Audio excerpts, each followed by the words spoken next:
Hi, welcome to My Favorite Mistake. I'm your host, Mark Graben. Our guest today is Mark Struczewski, known as Mr. Productivity. That's easier to say than Struczewski. Is a Houston-based productivity coach and podcast host with over 1,300 episodes.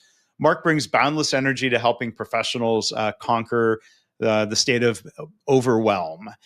He draws on his daily running routine and his corporate experience. Mark offers practical strategies to transform distractions into focused action. So his podcast is called the Mr. Productivity Podcast. He's also written an ebook. It's available through his website. It's called Productivity Power Moves, Crush Distractions, and Get More Done. So Mark, welcome to the podcast. How are you?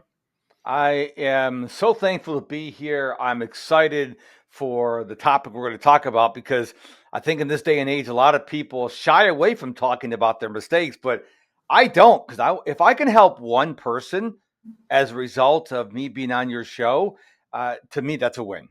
Yeah, I agree. I appreciate you and everybody who comes on here and is willing to have those conversations. Listening to this podcast, hopefully, from the listener standpoint, not a distraction. It's something that's going to help them boost their productivity, an investment in future productivity. Good assumption. Good guess. Oh, 100%. I think you nailed it right on the head of the nail. Yeah. So I look forward to talking about productivity with you. But as we always do here, Mark, the different things you've done in your career. What's your favorite mistake? When we had the pre-interview call, I admitted to you, I'm like, which one is going to Yeah. be the number one? And I'd have to say, when I was fired from my corporate job back in 2005, and I went on this wonderful journey called being a solopreneur. Yeah. I really thought that when I hung my shingle out in January 2011, that's when I actually launched my website. I thought I would have tons of clients and people would just be lining out at my door and Mhm. like, hey, we want to give you money. That didn't happen. It was a lot more work. So I think the mistake was I had unrealistic expectations. Mm. So where do you think those expectations come from? You're an optimistic guy. You say there's other solopreneurs out there that seem really busy. I'm curious to hear a little bit more about maybe where the expectation came from and how long it took to sink in that, yeah, this is hard. I think I was telling myself stories that when I became a solopreneur, it was going to be easy. I Mhm. don't think I ever ran across anyone on social media or email or in real life that said, hey, becoming a solopreneur is easy. Here are 3 steps. Do these, you'll become a multimillionaire. I don't think that was the case. I think it was I didn't know. There's a saying that you don't know what you don't know what you don't know. And I Right. didn't know. I just thought, wow, being my own boss, this is going to be awesome. And I'm sure I read or saw some things out there that said, hey, when you are a solopreneur, it's a lot of work. But I Mhm. think it kind of like, not me. I'm going to be different. Well, Yeah. guess what? I was not different. Yeah. So what did you do to adjust? I mean, there's always this risk of like, well, would double down on the wrong approaches. Did you think through sticking with it versus giving up and going back to corporate? Like how did you process or work through that?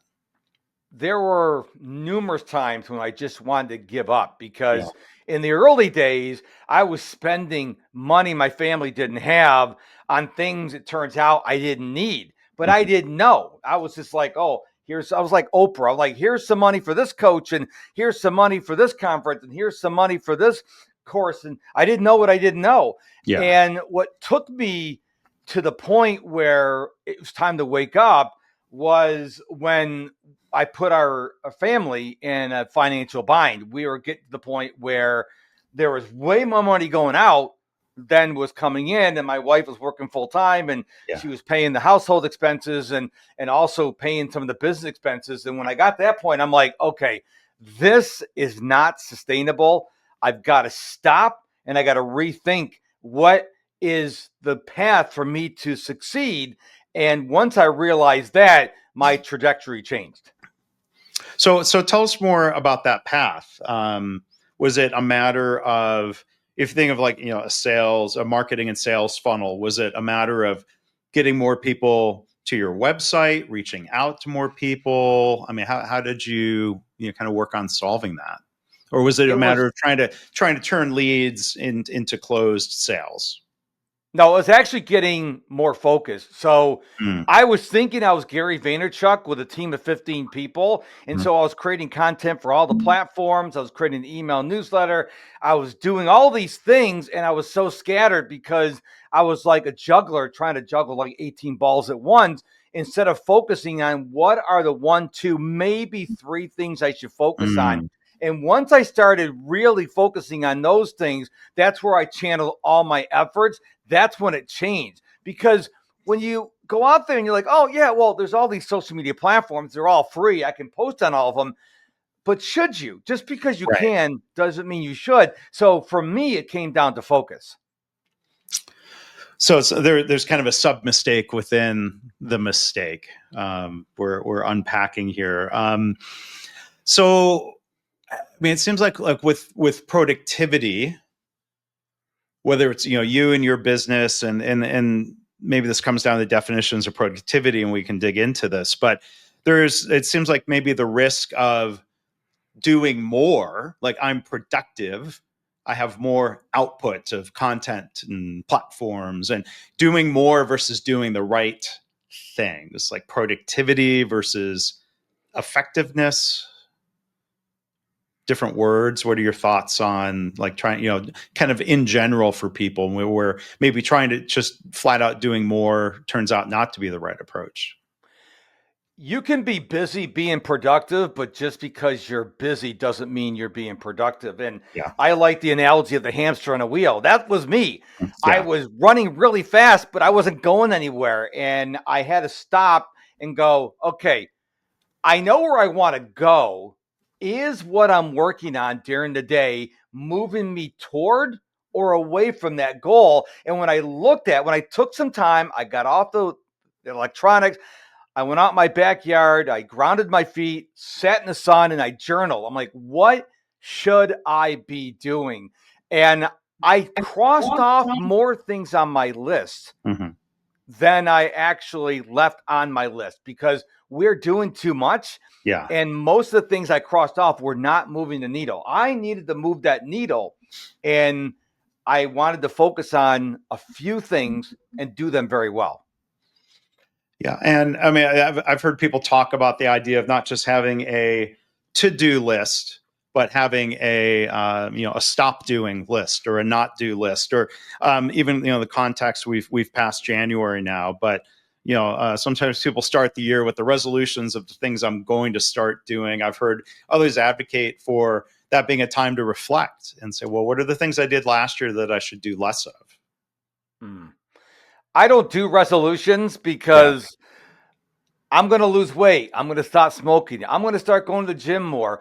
I believe in goals, specific goals. Like a goal that I just came up with 2 days ago is I'm a daily runner, as you mentioned, Mhm. and I've been running 5Ks lately. I've never run a 10K. Now, I don't do it competitively. I run first thing in the morning. I do it on my own, but I've never run a 10K. So my goal sometime this year is to run a 10K. I live in Houston. It will not be in the months of June, July, August, September. I can guarantee you Right. that much. But I Right. want to run a 10K, which is 6.22 miles, just so I can say I did it. But that's a definitive goal. I will run a 10K or I won't run a 10K. It's not like, well, maybe. It's a yes or no. It's very binary. Mhm. And that time spent running is important, even if it's not quote unquote productive. Or am I looking at that wrong? No, it Uh, is very productive. And one of the things I've been doing lately is actually leaving the headphones behind. So mm, no audiobooks, no podcasts, no music. And what happens is it's just me running. My brain is free to give me all these ideas and yeah. think about it.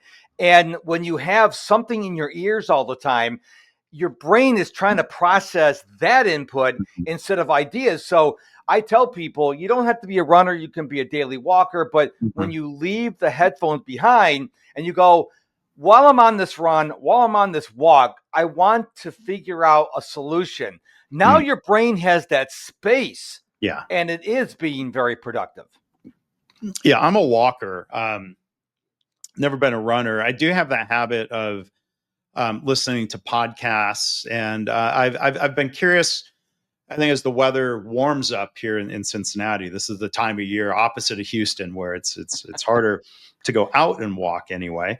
I wanted to experiment. I've heard what some people refer to as walking meditation, or it's just this idea of like, you got to pay attention to your surroundings and you're not closing your eyes, but using that time to think, to reflect, and you've written, I've written. Sometimes people ask about writing productivity. How many hours did you spend working on the book? And I'm like, I don't know, because the time I was out walking and thinking about it, does that count? I don't track any of that closely. So maybe I'll try that, whether it's in the gym on a treadmill or when I go and walk and think instead of walking and just taking inputs. And it's so powerful because I was born in 1965, so I remember when there wasn't a Walkman, there wasn't streaming, and if you went outside, you were with your thoughts. And I think now in 2025, we always feel like we've got to be on our technology. Well, no, maybe you give your brain space to just think. It's okay. One of my favorite books I've read is Deep Work, and Cal Newport talks about embracing the boredom. So many people are afraid of being bored this day and age. We always got to be doing something, but your brain is probably saying, hey, let's just be bored. Yeah. I mean, I remember I would complain to my mother. I'm like, I'm bored. She goes, being bored is good for you. I didn't realize how wise my mother was. Yeah. And that's coming from Mr. Productivity, that it's okay to be bored. So when would you say, for your business, when would you say, what year was it when you feel like you got things figured out, you hit your stride, you got cooking, you figure, okay, yeah, this is good? What year are we in? No, I'm just kidding. I think it was. I'm not saying you need to have it all figured out. Anybody who says they've got it all figured out is not telling the truth. Right. Well, we're in 2025. I would say probably 2021 and 2022, around that time, is when I finally figured it out. Because prior to that, like I said earlier, I was the 3 C's: coaches, courses, and conferences. I was just spending money and I didn't have any clarity, which I guess is another C. About 21, 22, that's when I'm like, okay, now I understand what I need to be doing. And I never want to arrive. So I'm always pushing the goalposts further out, because I don't want to say, hey, I made a touchdown, game over. So I constantly want to get better and better. And I think if you ever get to a point where you settle, I think it's a mistake. And I never want to retire, because my late father, was 82 when he passed away. And even though he'd been retired for 20 years, he was very active. And I also know people who they get up all day and they just watch TV all day. And I'm like, that, talk about boredom. That has no interest in me whatsoever. So I want to be active. I'll be 60 in June of 2025. And I feel like I'm 42, but I love what I do. And I think if people start figuring out what they love to do, life is not a chore anymore. Yeah. So you get to a point where we can call you Mr. Longevity, that the productivity and keeping active, I think would be good for you. Our guest again here today, Mr. Productivity, Mark Struczewski. I want to talk, start off with definitions. I mean, productivity is a word people know and hear, but they might have different definitions of it. First off, how do you define productivity? Doing the right things at the right time. And you need both components. So you could do the right thing at the wrong time, or you could do at the right time, you do the wrong thing. But you got to do the right thing at the right time. And this is one of the things I love about my job as a productivity coach. Everybody's different. I think if it was an assembly line or boilerplate coaching, I would have quit long ago. Yeah. I love the fact that everybody is different. This person may be single. This person has 4 kids under the age of 6. This person has 2 kids in college and 2 kids at home. I love that because, number one, it keeps me sharp. I can't just give the same advice to everybody. But more than that, I think I identify as Tigger from Winnie the Pooh, and Yeah. I love what I do. And as you mentioned, I'm very optimistic. I think that is a key to anyone's productivity. So if you were at a job, you're making a lot of money, had a lot of perks, but you're like, oh, I got to go to work again. Would it be better? And this is what I want to challenge the listener to think about. Would it be better to go do something else? You make less money, have less perks, but you're happy because then your productivity is going to do the proverbial hockey stick and shoot right up. Yeah. Yeah. And when you say it's interesting to me, you talk about clients being different.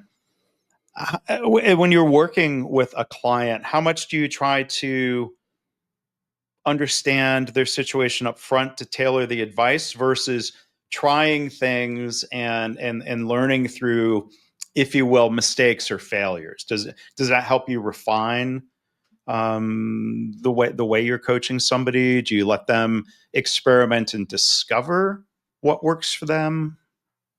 The first call I have with every client is called a strategy session. Mm-hmm. This is where I find out where are they now and where do they want to go? What's your home environment like? Do you have any health issues? Do you have a financial issue? All these things, because if I don't understand all that stuff, it's called getting clarity. It's very hard for me to take you to where you want to go. My wife and I are empty nesters. We just have 2 dogs. And if I have another client exactly like me, I know I can challenge them in certain areas. But if you've got 4 kids under the age of 6 and they're all homeschooled, well, now it's a little bit different. So the first call is all about understanding what is the client dealing with now and where they want to go. Is that even possible this year? Maybe you need a 5-year or 10-year plan. So I have seen that there's a pandemic in our world of lack of clarity. People think they have clarity. They really don't. And I can tell that because when we get on a call and I start asking these thinking questions, they're like, huh. Whenever I hear the word, huh, I'm like, okay, you haven't thought about this in a while. And Right. that call, at the end of the call, they feel mentally exhausted, but they feel excited the same way because they say, I've never had this much clarity before. And it's really important that wherever you want to go in life, you have to get clarity where you are now, where you want to go, and what are the steps to get there. It seems like that clarity is necessary for us to decide when you say doing the right thing at the right time. That's a judgment call. How do we decide what's right? And imagine without clarity, everything seems right or nothing seems right. Yeah, like I said, getting clear can apply to every industry, every person in this world. And if you look at the high performers in our world, and I like reading about them, I like studying them, I can sense that they have a high degree of clarity. You look at a Brendan Burchard or Grant Cardone, Gary Vaynerchuk, Tony Robbins, they're really clear what they want to do today, tomorrow, this quarter, and this year. And you look at other people and like, well, I want to watch the show on Netflix. I'm like, is that really getting clear? And so there's a very distinct dividing line. I'm not talking monetarily.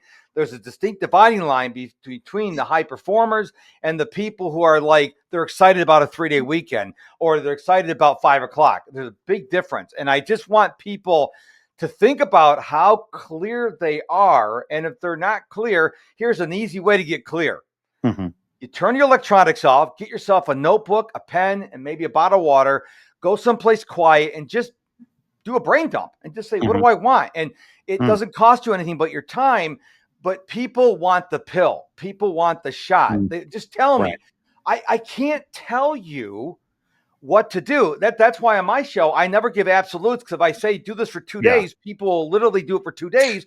Well, it may take you 4 days, but it may take this other person 1 day. So I don't like to deal in absolutes. But I think getting away, getting quiet, don't have your phone on, and just asking yourself right at the top of the piece of paper, what do I want to do in my life? And just brainstorm. That's going to get you further than if you endlessly scroll on social media.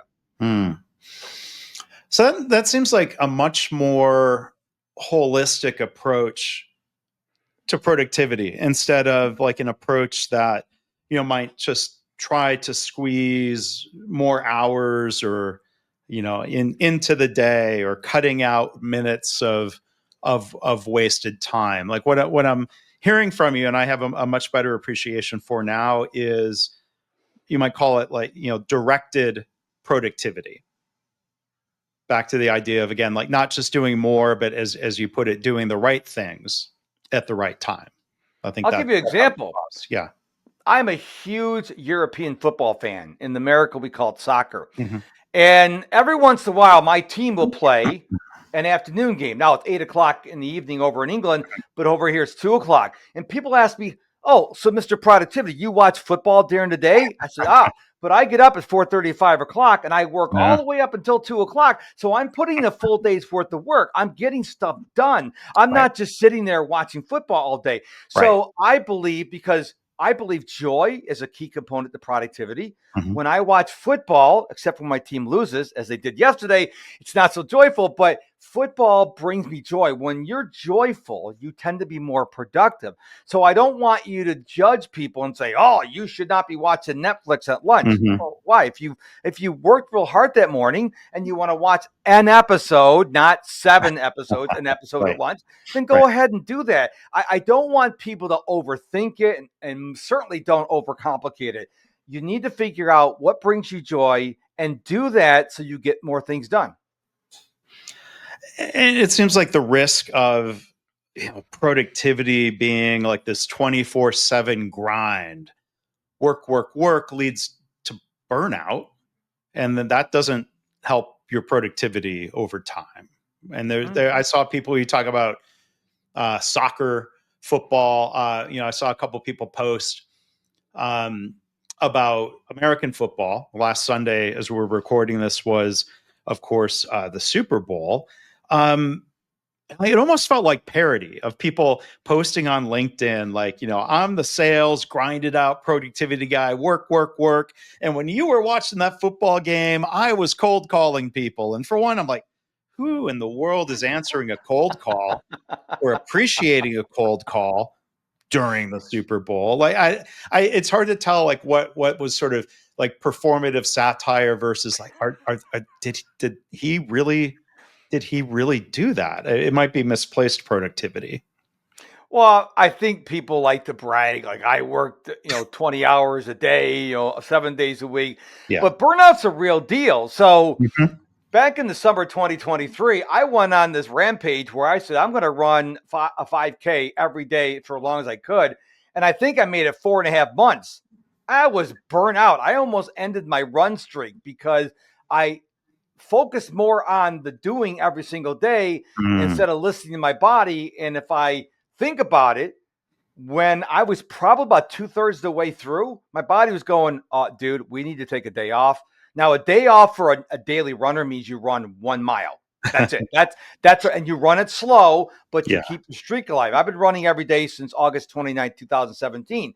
But I got burnt out because there was a lot of days, especially the last third of that 5K streak.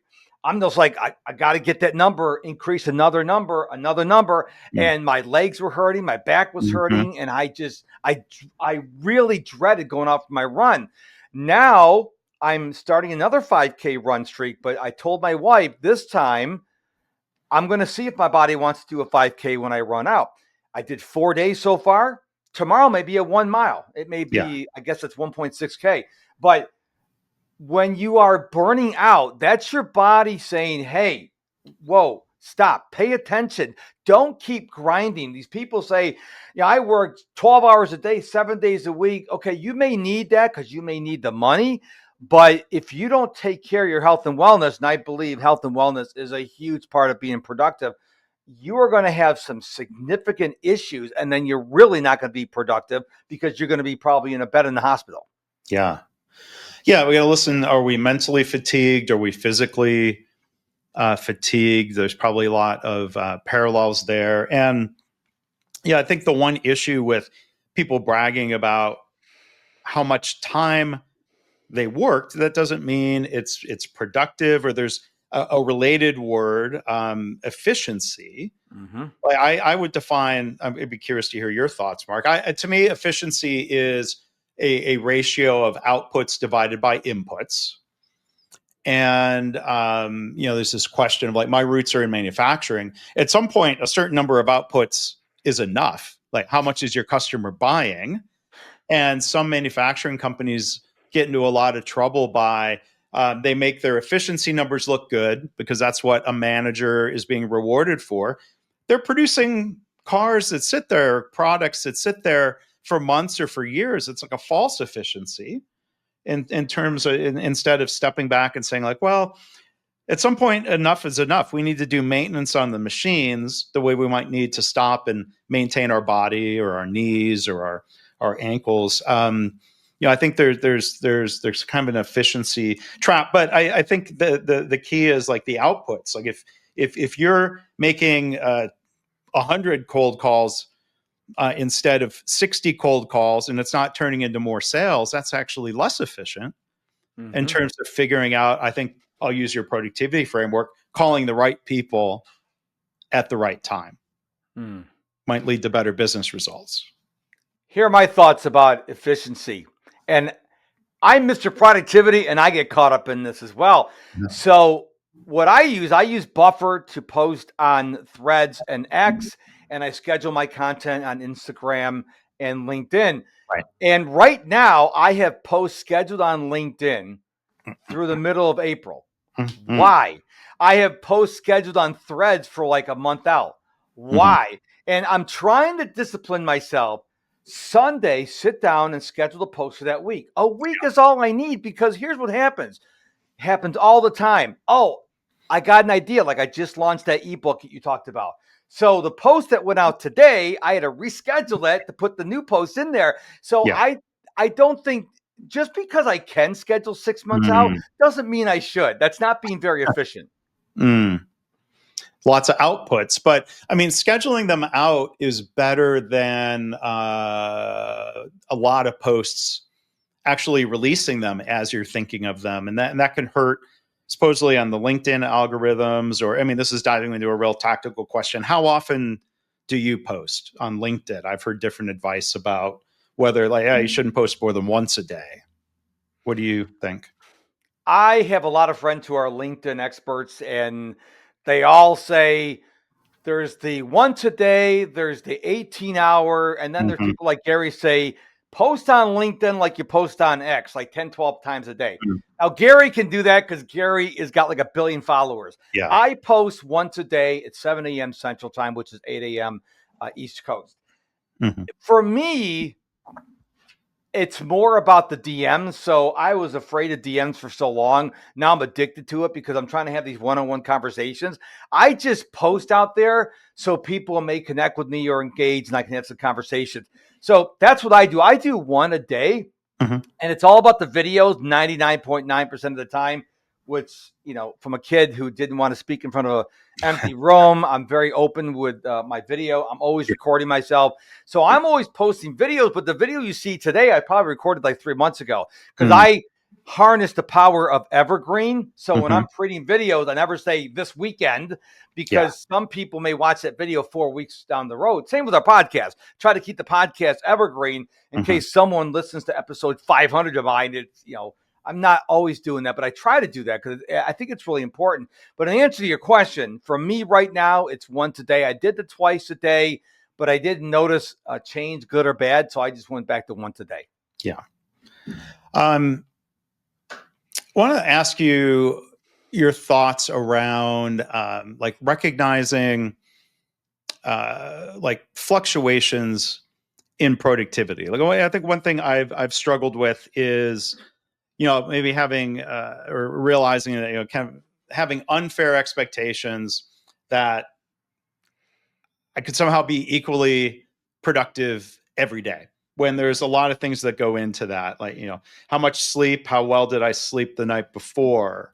How am I feeling today physically or mentally? And, for me, there's been a bit of a journey of trying to recognize we're not a machine, we're not a robot. to show myself a little bit of grace of saying like, today is really, it's not the highest productivity day. That doesn't mean watching 7 episodes of anything on Netflix. That's not what I mean. But like days where it's just like, I'm not feeling it. I'm not as, mentally energized. And some days are high productivity days. I don't think there's huge peaks and valleys there, but, just trying to cut myself some slack instead of giving myself a hard time for slacking off. Like, what are your thoughts around like, is that something we just kind of have to accept? Are there things that we can do to level out our productivity, or is that not something to worry about? Nobody is going to have a consistent level of productivity because we are human. You may wake up, you have a stomach ache, or you have some body aches, or you've got a cold or the flu, and you've got to give yourself grace. Mm-hmm. Even if you're not feeling it mentally, I say if you're a solopreneur or you're an entrepreneur and you have the power and you're like working in the morning, it's like walking through quicksand with bricks attached to your ankles. Maybe you just take the rest of the day off. Mm-hmm. And maybe you go to a park or you take your significant other out to lunch, or maybe you do watch 7 episodes of Netflix for one day. I want to be very Right. clear. Sure. For one day. If you're really not feeling it and it's like punching air or pushing a rope, well, maybe your productivity would benefit tremendously if you just say, you know what? I'm not even gonna. This day's a loss. I'm just gonna go do something fun, and Mm-hmm. tomorrow your productivity will probably peak because now Yeah. you've given your body the chance to just like, hey, I didn't have to think about business for a half a day. Yeah.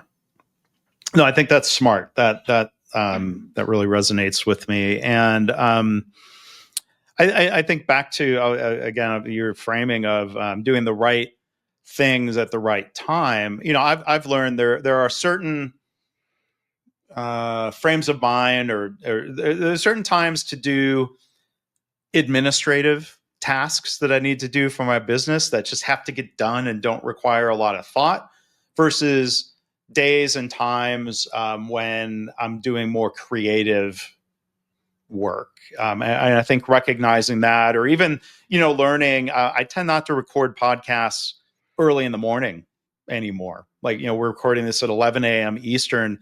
For me, I think that's just, it's better. It's not first thing in the day. It's not later in the day when I might start getting a little laggy in the afternoon. I think that's part of my productivity journey is just sort of setting some boundaries and at least recognizing at least what works well for me. Hopefully that lines up with my guests and the good times for them. And if it doesn't, that's okay. I know people who will do like 9 episodes in one day, and I'm like, there's no way that 9th episode is going to be as good as the first one. I won't believe it. And I think you're tapping into something really important here. You've got to know, when are you really at your peak? Now, I'm a morning person, and I got to give credit to Robin Sharma's book, The 5 a.m. Club, which convinced me no longer to be a night owl. But for me in the morning, I do my morning routine, which takes about an hour because I'm 60. I'll be 60 in June, and I feel like I'm 42. And then when I'm done, I go and attack the DMs. That's what I do, because that's, for me right now at this time in my life, being in the DMs on LinkedIn is the number one thing I'm working on. That's what I do first thing. And I make sure I do 50 DMs every day before I move on. Then I will go comment on another social media platform, or maybe I'll create some content for myself. But first off, for me, I'm not saying the listener, for me, it's being in the DMs, because I stopped working at 4 o'clock because I've been up all day, and I start losing energy at 4 o'clock. Yeah. So you can't book a coaching call with me at 4 o'clock because I will not be able to serve you well at 4 o'clock. And so I'm not going to allow you to book that time, because I want to always show up the best version of me so I can best serve you. Yeah. And, about 2 weeks ago, this didn't affect you, but, I had some podcasts scheduled. About 2 weeks ago, I mean, I had some really bad congestion. I wasn't feeling good. I wasn't sounding good. And I thought, like, this is not something that I should put into an everlasting recording on the internet. So I've learned to be less shy about just reaching out and saying, I'm sorry, I'm sick. I need to ask you to reschedule. And yeah, I'm sorry if that's an inconvenience, but it's almost become a sorry, not sorry. Like I'm sick. I have no choice. And people are very understanding of that because there's a lot of viruses and cold and flu going around, and maybe they weren't feeling well, but maybe they thought they had to power through it. So that's how it goes sometimes. But I wanted to ask you, a follow-up question on the DMs or the direct messages. How much of that is reaching out, reconnecting with people who are already in your network versus let's say in mails or outreach, or kind of trying to contact new people? How has that worked as a strategy for you? Right now, my outreach on LinkedIn is focused on all the connections I have, because when I first joined LinkedIn years ago, I was collecting connections like people collect stamps. Yeah. I didn't matter who you were. I just connect with everybody. So now I'm going through every connection one at a time. If they're in the productivity space, I'm like, I may remove the connection, like life coaches, stuff like that, because I'm trying to focus on people who could use my help. So I go through, and I got a formula what I do, but I'm going through before I get any more new connection. I'm going through my whole list. And the further I get back, I'm like, why in the world did I connect with this person? I have no idea, but they probably sent me a connection request and I just accepted it. And so I'm actually purging my connections, and the ones that I want to have a conversation with, then I will, because I'm not always good with words, I'll go into ChatGPT and I say, hey, I want to reach out to Fred. Here's what I want to say.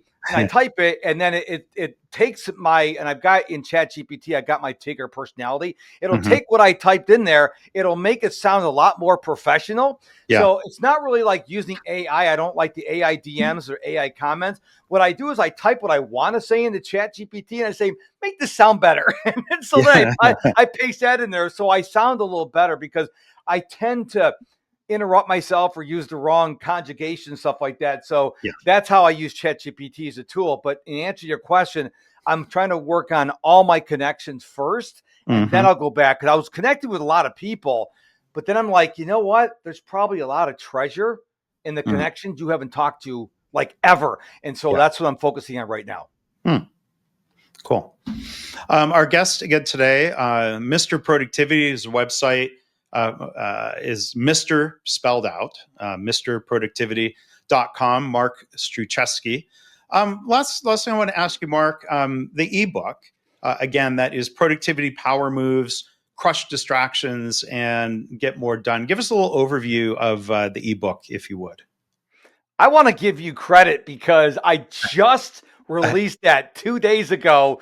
And I'm like, wow, this guy's awesome. I checked out your website this morning just to finalize your bio, and there it was. I didn't realize it was that new. Yes, brand new. So I wanted to create a new product, but I didn't know what I could create. So I asked ChatGPT, I said, look, I've got 1,328 episodes. Could you help me create a book?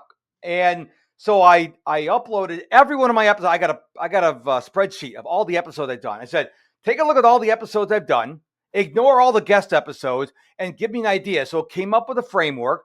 Then I had to upload in a single file all the transcripts from my podcasts.